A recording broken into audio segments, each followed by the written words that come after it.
ಭಾರತ ಮಾತೆಯ ರಮೇಶ್ ಪಾಟೀಲ್ ವೀರ ಯೋಧನಿಗೆ ಸ್ವಗ್ರಾಮದಲ್ಲಿ ಅದ್ದೂರಿ ಸ್ವಾಗತ. ನಾಲತ್ವಾಡ್ ಸಮೀಪದ ನಾಗನಬಾಳೆ ಗ್ರಾಮದ ವೀರ ಯೋಧ ರಮೇಶ್ ಪಾಟೀಲ್ ಅವರು 22 ವರ್ಷಗಳ ಕಾಲ ಭಾರತೀಯ ಸೇನೆಯಲ್ಲಿ ದೇಶ ಸೇವೆ ಸಲ್ಲಿಸಿ ಗೌರವಯುತವಾಗಿ ನಿವೃತ್ತಿ ಹೊಂದಿದ ಯೋಧರು ತಮ್ಮ ತಾಯ್ನಾಡಿಗೆ ಮರಳಿದ್ದರು.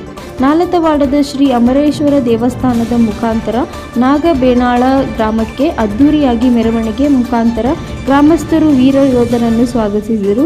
ಈ ಸಂದರ್ಭದಲ್ಲಿ ನಾಲತ್ವಾಡ್ ಪಟ್ಟಣದ ಸೇರಿದಂತೆ ಸುತ್ತಮುತ್ತಲಿನ ನಾಗೇನಬಾಳಿ, ವೀರಶನಗರ, ಅರಕೆಶಂಕರ ಗ್ರಾಮಗಳ ಗ್ರಾಮಸ್ಥರು, ಕುಟುಂಬಸ್ಥರು, ಸ್ನೇಹಿತರು ಹಾಗೂ ಗಣ್ಯರು ಮಾಜಿ ಯೋಧರು ಅವರನ್ನು ಆತ್ಮೀಯವಾಗಿ ಬರಮಾಡಿಕೊಂಡರು.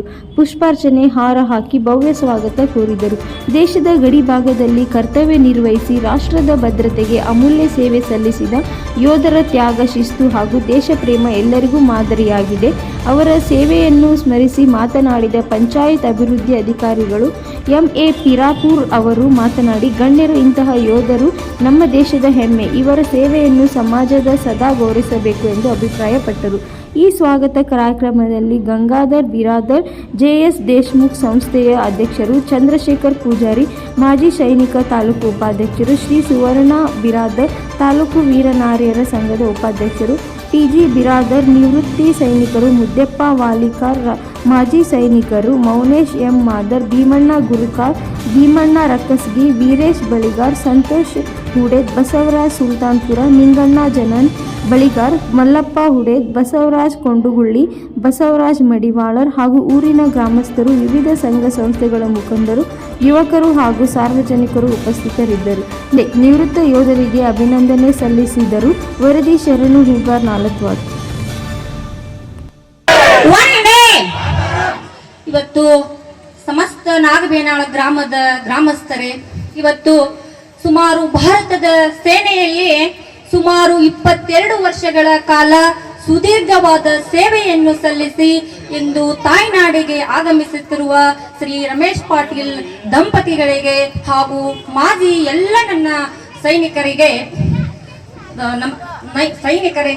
ನನ್ನ ಸಾಷ್ಟಾಂಗ ನಮಸ್ಕಾರಗಳನ್ನ ತಿಳಿಸುತ್ತಾ, ಯಾಕಂದ್ರೆ ನಿಜವಾಗ್ಲೂ ನನಗೆ ಅನಿಸ್ತಾ ಇದೆ, ಇವತ್ತ ನಮ್ಮ ಇಡೀ ಒಂದು ಮಿಲಿಟರಿ ಸೈನ್ಯನೇ ನಮ್ಮ ನಾಗಬೇನಾಳ ಕೋಟೆಗಳ ಗ್ರಾಮದಲ್ಲಿ ಇದೆ ಅಂತ ನನಗೆ ಅನಿಸ್ತಾ ಇದೆ. ಈ ಒಂದು ಎಲ್ಲ ಒಂದು ಅಭಿಮಾನವನ್ನು ನನಗೆ ನೋಡಿದಾಗ, ಇವತ್ತು ಸೈನಿಕರೆಂದರೆ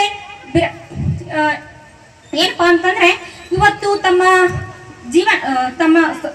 ಸೈನಿಕರು